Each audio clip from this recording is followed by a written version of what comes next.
Rizky Abdillah, NIM T 2018-1247. Di sini saya sebagai presentator yang pertama akan mempresentasikan tentang rancangan kompetensi. Saya sebagai presentator yang pertama akan mempresentasikan tentang karakteristik rancangan kompetensi.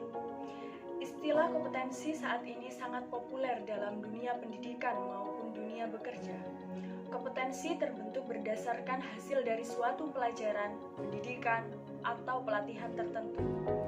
Kompetensi meliputi aspek yang luas, tidak hanya pengetahuan, tetapi juga keterampilan dan nilai-nilai yang dibutuhkan agar seseorang dapat memiliki kemampuan bekerja, memecahkan masalah, berkembang dalam hidup, dan bahkan menjadikan hidupnya lebih bermakna. Kompetensi juga dapat diartikan sebagai pengetahuan, keterampilan, dan nilai-nilai yang direfleksikan dalam kebiasaan berpikir dan bertindak. Selanjutnya yaitu pengukuran ranah efektif, kognitif, dan psikomotorik. Yang pertama, ranah afektif berkaitan dengan karakter, sikap, nilai yang diharapkan dimiliki peserta didik setelah mengikuti proses pendidikan. Selama ini, ranah afektif diakomodir secara implisit dalam perencanaan pembelajaran.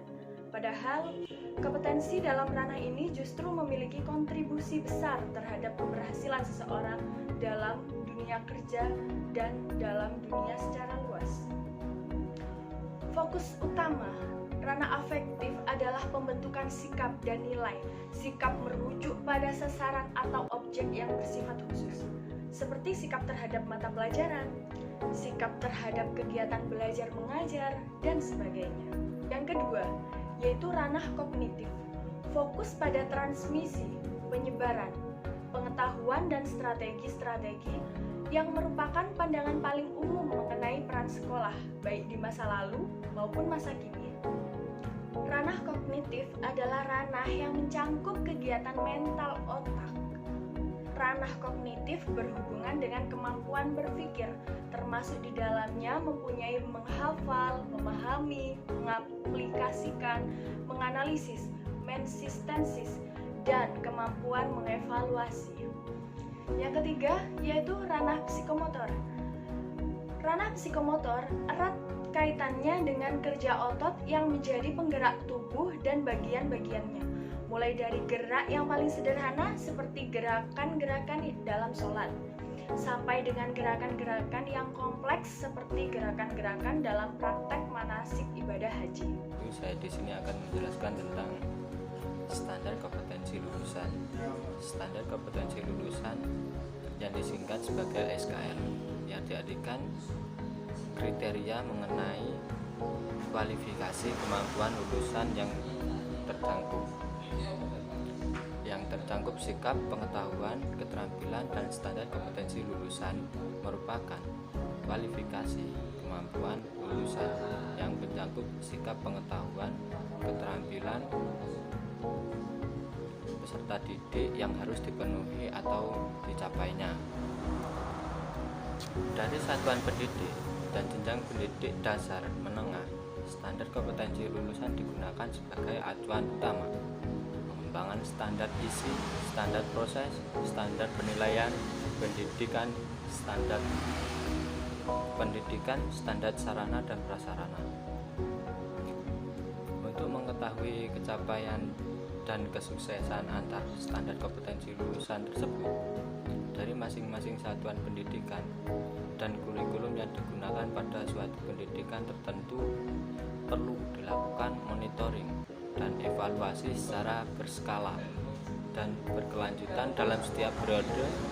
Hasil yang diperoleh oleh monitoring dan evaluasi yang digunakan dengan bahan masukan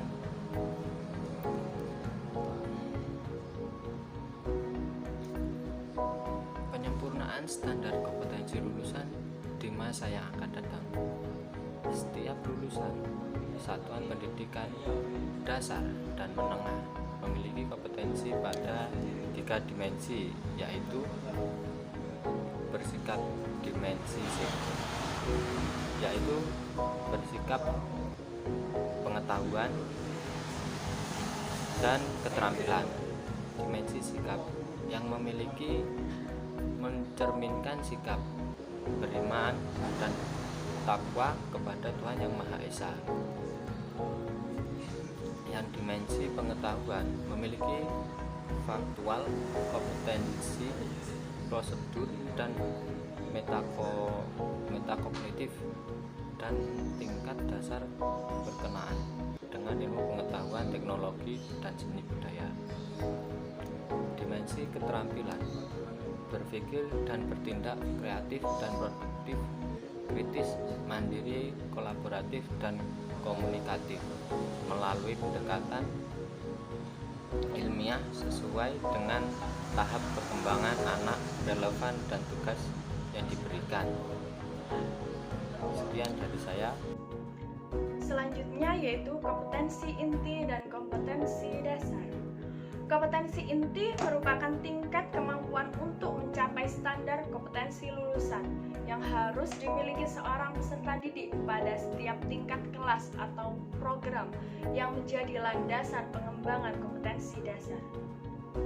Sedangkan kompetensi dasar merupakan tingkat kemampuan dalam konteks muatan pembelajaran, pengalaman belajar, atau mata pelajaran yang mengacu pada kompetensi inti.